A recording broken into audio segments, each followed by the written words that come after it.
네, 안녕하십니까. 자슈아 트리입니다. 오늘은 두 가지 타입의 마샤흐라는 제목으로 여러분들과 말씀을 나누도록 하겠습니다. 유다이즘의 전통에서 마샤흐, 즉 메시아죠. 기름 부음 받은 자라는 뜻입니다. 이 기름 부음 받은 자 마샤흐는 두 가지 타입이 있다고 말합니다. 첫 번째 타입은 요셉 벤 마샤흐, 즉 요셉의 아들로 오시는 마샤흐와 두 번째 타입은 다비드 벤 마샤흐, 즉 다윗의 아들로 오시는 마샤흐입니다. 오늘 제가 나눌 말씀의 결론적인 부분을 미리 말씀드리면 이 두 가지 타입의 마샤흐가 제가 이제 제시하는 키워드들과 서로 연결되어 있고 또 이것들이 서로 대비되고 있다.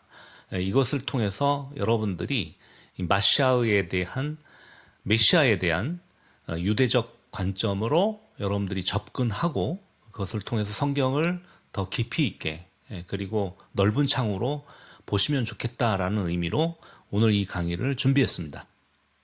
예, 그럼 표를 보시면서 설명을 드릴 텐데요. 네, 그 첫 번째 타입인 요셉 벤 마샤흐, 즉 요셉의 아들로 오시는 마샤흐는 다비드 벤 마샤흐, 다윗의 아들로 오시는 마샤흐와 대비되고 있습니다. 여기에서 두 사람의 이름을 기억하시기 바랍니다. 요셉과 다윗은 유대 전통 안에서 마샤흐의 가장 전형적인 인물입니다. 요셉은 고난받는 종의 모습으로 오신 초림 예수아와 닮아 있습니다. 네, 이것과 대비되는 예수아의 모습은 재림 예수아죠.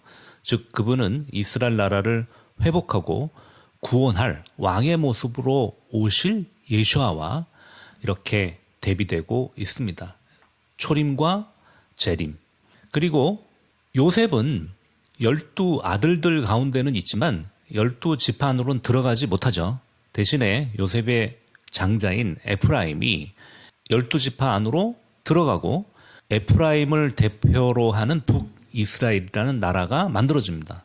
거기에 대비해서 다윗은 유다 지파입니다. 그래서 유다로 대표되는 남유다가 북이스라엘과 대비됩니다.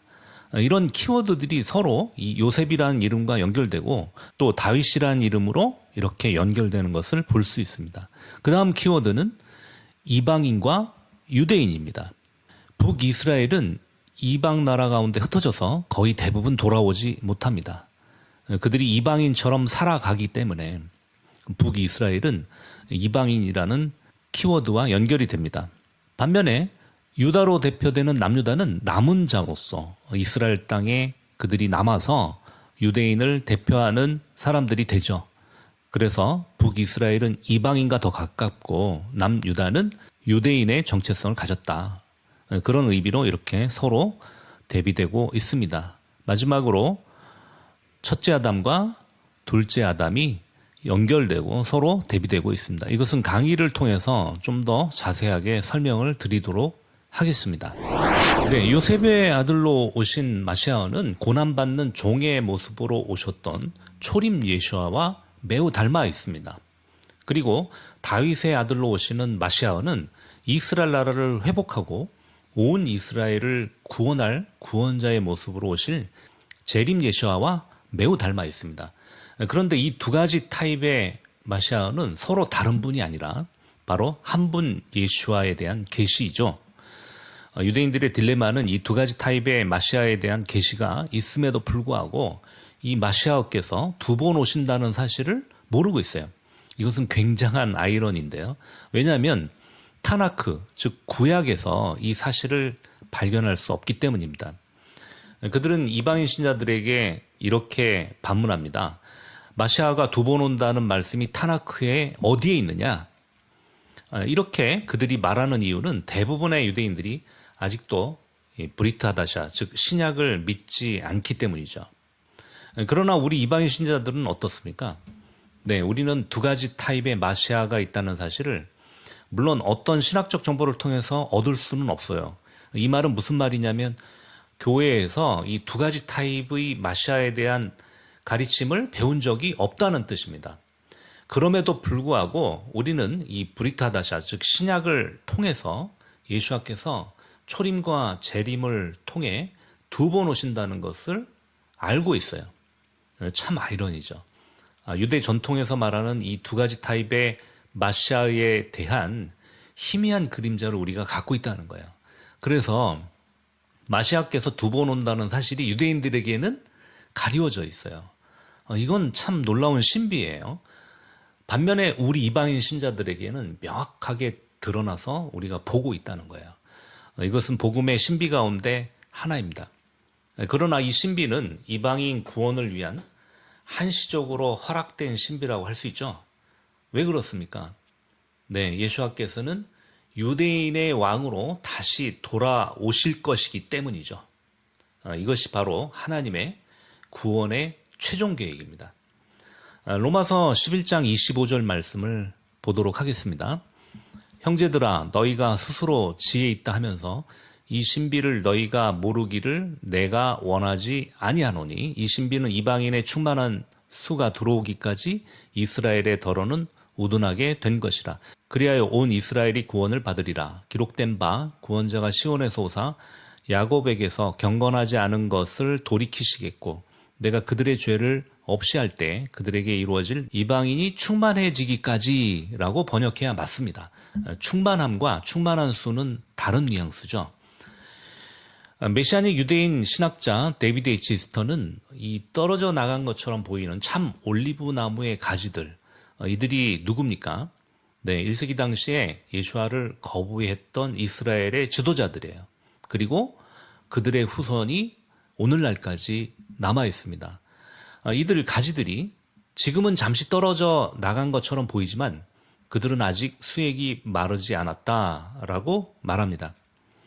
그리고 랍비 샤울은 이스라엘이 충만해질 때까지 한시적으로 이스라엘의 일부가 우둔하게 된 것이지 그들이 죽은 것이 아니다. 그들을 패한 것이 아니다. 그리고 온 이스라엘이 구원을 받을 것이다 라고 말씀하고 있어요. 네, 마시아는 이스라엘을 대표하시는 분이십니다. 그래서 예수아와 이스라엘은 분리할 수 없습니다.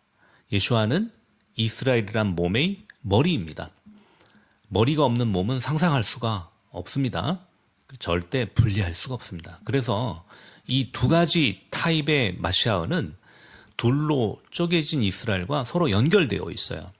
네, 이스라엘은 요셉의 아들, 즉 에프라임으로 대표되는 북이스라엘과 또 다윗의 계보이고 유다 지파로 대표되는 남유다로 쪼개졌습니다. 두 나라로 쪼개졌습니다. 이것이 두 가지 타입의 마시아와 서로 연결된다는 거예요. 자, 북이스라엘은 포로기 이후에 대부분 돌아오지 않습니다. 이방 땅에 흩어진 에프라임은 이방 민족들과 혼합되거나 그들 가운데 공동체를 유지하면서 살아남죠. 여기에서 이 두 지파 이론이라는 게 있는데요. 이게 뭐냐면 이 흩어진 에프라임이 기독교 신자들의 일부가 되었다라고 말하는 주장이에요. 그래서 우리나라에도 자기가 에프라임 지파다 이렇게 말하는 사람들이 있는데 이런 분들을 주의하셔야 돼요. 이것은 정통신학, 유대 정통신학에서 이단으로 여겨지고 받아들이지 않습니다. 이렇게 가르치는 분들을 주의하셔야 돼요. 어쨌든 에프라임은 이방 가운데 이방인처럼 사는 이스라엘을 말하는 거예요. 마치 요셉과 같은 거죠. 요셉은 야곱의 아들이었지만 유대인이었지만 이방 땅에서 살아가면서 이방의 총리가 돼요. 애굽의 총리가 돼요. 그래서 그의 형제들이 요셉을 처음 봤을 때 이방인의 모습을 하고 있었기 때문에 알아보지 못했단 말이에요. 요셉과 같은 상황이라고요. 이 에프라임이. 요셉과 같은 이 첫 번째 마시아와 이 에프라임이 닮아 있는 거예요. 그리고 이제 두 번째 타입의 이스라엘은 남유다라고 말씀드렸죠. 이 남유다를 두 번째 마시아와 연결하는 이유는요. 다윗의 아들 그리고 솔로몬의 아들, 다윗의 아들이 솔로몬의 아들이죠. 이 솔로몬의 아들인 르호보암으로부터 남유다가 시작되었기 때문입니다. 이렇게 두 개의 나라로 이스라엘은 쪼개졌어요. 그러나 이 두 나라는 에스겔 37장의 예언처럼 쪼개진 채로 남는 게 아니라 하나가 될 것이다 라는 예언이 있습니다. 이 예언이 이루어졌을까요? 아니면 지금 이루어지고 있는 과정일까요? 네, 이루어지고 있는 과정입니다. 에스겔 37장 19절에서 22절 말씀을 보도록 하겠습니다. 너는 곧 이르기를 주 하셴께서 이같이 말씀하시기를 내가 에브라임의 손에 있는 바 요셉과 그 짝 이스라엘 지파들의 막대기를 가져다가 유다의 막대기에 붙여서 한 막대기가 되게 한즉 내 손에서 하나가 되리라 하셨다 하고 너는 그 글 쓴 막대기들을 무리의 눈 앞에서 손에 잡고 그들에게 이르기를 주 하셴께서 이같이 말씀하시기를 내가 이스라엘 자손을 잡혀간 여러 나라에서 인도하며 그 사방에서 모아서 그 고국 땅으로 돌아오게 하고 그 땅 이스라엘 모든 산에서 그들이 한 나라를 이루어서 한 임금이 모두 다스리게 하리니 그들이 다시는 두 민족이 되지 아니하며 두 나라로 나누이지 아니할지니라. 네, 전통적인 유다이즘 안에서 마시아어는 요셉의 아들로 오시는 분과 다윗의 아들로 오시는 분의 두 가지 타입이 있다라고 말씀드렸는데요. 놀랍게도 이스라엘 역시 이 두 가지 타입의 마시아의 유형으로 나눠졌던 거예요. 그러나 하나님께서는 이 두 개의 국가, 두 막대기를 하나로 합쳐서 다시는 두 민족으로 나눠지지 않게 하시겠다라고 말씀하십니다. 여러분, 우리는 이 이야기에서 세상 민족들이 유대인과 비유대인 그리고 하나님을 믿는 사람들로 범위를 만약에 좁힌다면 메시아닉 유대인과 기독교 이방인으로 나누어져 있다는 것을 볼 수 있습니다. 이것을 통해 하나님 나라가 오게 되면 이 구분이 없어진다는 거예요. 이 에스겔 37장의 예언이 하나가 될 것이라는 암시를 받는 것입니다. 요셉은 야곱의 12 아들들 중 가장 사랑받는 아들이었습니다. 그는 제사장 옷을 입었고요. 스트라이프, 줄무늬 옷을 야곱이 그 요셉에게만 입혔죠. 그래서 형제들의 머리가 되게 했습니다. 그러나 형제들의 시기와 질투 가운데 요셉은 고난을 받게 됩니다. 결국 죽임을 당할 지경까지 이르게 되죠. 아니, 거의 죽은 거나 마찬가지였죠. 그러나 야곱의 넷째 아들 유다는 그를 애굽으로 상징되는 세상 나라에 그를 팔아버립니다. 이것은 참 놀라운 일인데 그 이후에 이 유다 지파에서 바로 이 두 번째 마시아의 전형인 다윗이 나오게 된다는 거예요. 네, 이것은 참 놀라운 하나님의 그 구원의 경륜 안에 있는 배치된 구조라고 볼 수 있습니다. 요셉은 12 아들들 중 하나였지만 12지파 안으로 들어가지 못하죠. 그러나 그의 아들 에브라임과 그다음에 므낫세가 12지파 안으로 들어오게 됩니다. 반면에 초림 예수와께서는 12 사도들 안에는 안 계시지만 그분은 다윗의 계보로 오셨기 때문에 12지파 안에 항상 계십니다. 가룟 유다는 예수와를 세상 나라로 상징되는 로마에 팔아넘기죠. 그리고 12 사도들 안에서 배제됩니다. 그렇지만 12지파를 대표하는 유다로 여전히 남습니다. 이 관계를 한번 생각해 보십시오, 여러분. 이 두 명의 유다는 다시 말하면 야곱의 넷째 아들 유다와 가룟 유다, 이 두 유다는 두 명의 마시아, 즉 요셉의 아들로 오시는 초림 예시아와 다윗의 아들로 오시는 재림 예시아와 깊은 관계를 가지고 있습니다. 근데 여기서 두 명의 유다의 공통점은 마시아를 팔아넘긴 거예요. 그 당시 세상 나라로 상징되는 이집트, 애굽과 로마에 팔았어요. 이 공통점이 있는데 그렇다면 이 두 명의 유다는 마시아를 죽이기 위해서 팔았습니까?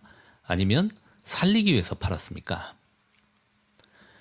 요셉의 이야기를 다시 한번 볼까요? 넷째 아들 유다는 르우벤만 제외하고 그의 형제들 모두 요셉을 죽이려고 했어요.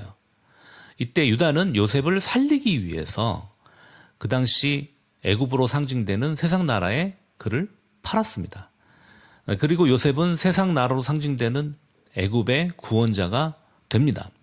마찬가지로 가룟 유다는 1세기 당시 세상 나라로 상징되는 로마에 예수와를 팔아넘기죠.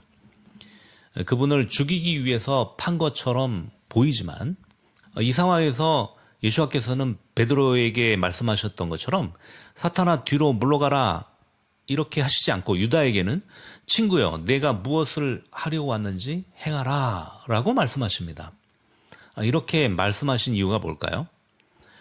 야곱의 넷째 아들 유다가 요셉을 애굽의 구원자로 보냈듯이 가롯 유다 역시 예수와를 세상 나라의 구원자로 가게 하는, 그래서 반드시 필요한 유다의 행동이었음을 암시하는 거예요. 예수와께서 그렇게 인정해 주신 거예요. 결과적으로 예수와께서 자기 형제인 이스라엘에게 배척받습니다. 그 대신 세상 나라의 구원자가 되신 거죠. 이 얘기가 무슨 말입니까? 유대인들이 예수와를 자신들의 마시아로 거부한 역사적 사건은 예수와께서 이제 그 로마 제국에 의해서 로마 기독교 신학 안에서 구원자가 되시는 거예요. 그래서 세상 나라의 구원자의 모습으로 나가시는 거죠. 이와 같이 요셉과 초림 예수와는 이렇게 같은 병행선상에서 설명할 수 있는 첫 번째 타입의 마시아라는 거예요. 그래서 우리는 유다 한 개인의 행동과 죽음을 마치 저주의 아이콘으로 생각하면 안 됩니다. 가장 먼저 지옥에 갈 자, 뭐 이렇게 생각하시죠? 그래서 이 말씀도 적용합니다. 차라리 그가 태어나지 아니하였더라면 제게 좋았을 뻔하였느니라. 이런 말씀을 예수와께서 하셨다는 것을 통해서 그는 저주받은 대표적인 인물로 우리는 생각을 하죠. 그러나 이런 표현은 이스라엘을 창조하신 것에 대한 후회가 아니에요. 그래서 이스라엘을 폐기하겠다는 그런 말씀이 아니에요. 이스라엘이 이제 예수와 자신을 거부함으로써 예수와 자신처럼 고난과 죽음 가운데 이스라엘이 있을 것에 대해서 말씀하신 거예요. 이게 바로 유대적 관점이라는 거예요. 우리는 이런 관점에서 유다의 죽음과 행동을 이해해야 하는 것입니다. 따라서 유다로 대표되는 이스라엘과 유다 지파로 오신 예수와의 관계에서 이 예수와의 고난과 죽음이 역사 속에서 이스라엘이 당했던 고난과 죽음의 의미와 어떻게 연결되는지 우리는 잘 생각해 봐야 된다는 거예요. 네, 다시 한번 정리하면 요셉의 아들로 오신 마시아와 다윗의 아들로 오신 마시아를 초림 예수와 그리고 재림 예수와로 연결하고요. 또 이것을 요셉의 가지에서 나온 에프라임과 또 다윗의 가지에서 나온 유다, 남유다로 연결하고요. 또 이 관계를 이방인과 유대인의 관계로 연결해서 비교할 수 있었습니다. 저는 이것을 다시 한번 첫째 아담과 둘째 아담의 관계로 연결해 보겠습니다. 네, 첫째 아담은 세상에 죄를 가지고 온 첫 번째 마시아의 유형입니다. 마찬가지로 첫 번째 오신 예수와께서는 세상의 모든 죄를 담당하셨어요. 이것은 예수와께서 죄를 가져온 첫째 아담과 같은 모습이 되셨다는 의미입니다.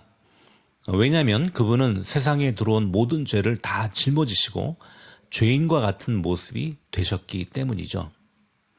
그는 첫째 아담처럼 반드시 무투타무트, 히브리어로 이 말은 죽고 또 죽는다, 그런 의미예요. 그렇게 죽으셨습니다. 그래서 초림 예수와는 구원자의 모습이라기보다는 구원을 필요로 하는 이스라엘과 닮아 있는 것입니다. 네, 이것에 관한 자세한 내용은 다음 영상에서 다루겠습니다. 자, 그리고 둘째 아담은 이스라엘 나라를 회복하고 구원하러 오실 두 번째 마시아의 유형이십니다. 재림 예수와는 더 이상 죄를 짊어지거나 구원을 필요로 하는 이스라엘의 모습이 아니라는 거예요. 그분은 유대인의 왕으로서 온 이스라엘을 구원하실 자의 표상으로 오실 것이기 때문입니다. 여기서 두 가지 타입의 마시아에서 이스라엘의 죽음과 부활처럼 이스라엘이 마치 죄된 모습과 동시에 회복될 모습의 이 이중적인 컨셉으로 나타날 것을 우리는 보게 되지만 중요한 것은 마시아도 하나이고 이스라엘도 하나라는 사실이에요. 두 가지 타입의 마시아가 있고 두 나라가 있지만 결국 한 마시아의 한 나라라는 거예요. 예수와도 한 분이십니다. 하나님의 백성도 하나입니다. 즉 고난받는 종의 모습으로 오신 예수아와 이스라엘 나라를 회복하러 오실 예수아는 한 분 예수아예요. 이것은 죄를 진 첫째 아담과 회복될 둘째 아담이 이 누가복음 족보 안에서 하나로 연결되는 것을 통해서 더 확증이 됩니다. 네, 이방 나라의 왕이셨던 그리고 그들에게 구원을 가져다 주셨던 예수아는 이제 다시 유대인의 왕으로 돌아가셔야만 합니다. 그러기 위해서는 이방인 교회와 이스라엘 나라, 유대인들이 화해하고 하나가 되어야 합니다. 요셉과 유다가 목을 끌어안고 화해했듯이, 그리고 야곱과 에서가 목을 끌어안고 화해했듯이 이제 이방인 교회와 이스라엘은 서로 목을 끌어안고 하나가 되어야 합니다. 여러분, 많은 분들이 모르시겠지만 역사 속에서 이스라엘을 가장 많이 죽였던 이 종교적 세력이 기독교예요.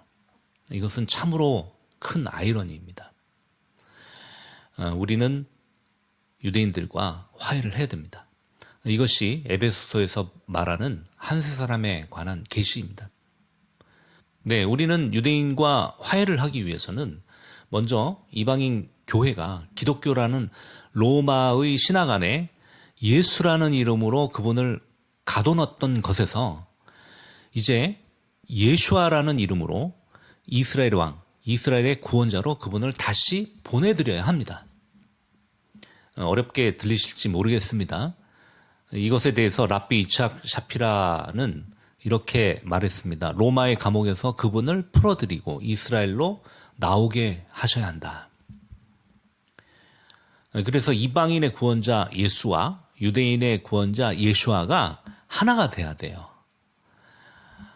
제가 이렇게 표현하는, 의도적으로 표현하는 이유가 있죠. 유대인과 이방인 사이에 화해와 용서를 위해서는요, 예수아께서 이제 로마라는 감옥에서 나오셔야 돼요. 그리고 그분이 이스라엘의 왕으로, 이스라엘의 구원자로 다시 돌아오셔야 돼요. 그 일은 이 알리야라는 이름으로, 알리야라는 사건으로 병행되고 있습니다. 즉 유대인들이 이스라엘 땅으로 돌아오는 일과 동시에 일어나고 있다는 거예요. 왜요? 예수아와 이스라엘은 하나이기 때문에. 다시 한번 정리합니다. 예수아께서 이제 이방의 구원자로 남아 계셨던 예수께서 이제 유대인의 왕이신 예수아로 돌아오는 일과 이제 이방인처럼 살고 있었던 유대인들이 이방 땅에서 이스라엘 땅으로 돌아오는 일들이 지금 현 시대에 동시에 일어나고 있다는 거예요. 앞으로 계속 일어날 것이고 그분이 오심과 이스라엘의 돌아옴이 함께 병행될 것입니다. 여러분, 요셉의 아들로 오시는 초림 예수아께서는 실제로 요셉의 아들로 오셨습니다. 네, 그분의 아버지가 요셉이었잖아요. 그분은 고난받는 종의 모습이 되셨습니다. 그러나 이제 다시 오실 예수아께서는 다윗의 아들이시며 전무후무하게 이스라엘 나라를 왕성하게 세웠던 그 다윗처럼 이제 하나님 나라, 이스라엘 왕국을 왕성하게 회복하실 분으로 오실 것입니다. 에프라임과 유다의 막대기가 하나 되는 것처럼 이방인과 유대인이 하나가 될 예언의 이 성취가 이 두 가지 타입의 마시아 안에서 설명됩니다. 네, 오늘 여기까지고요.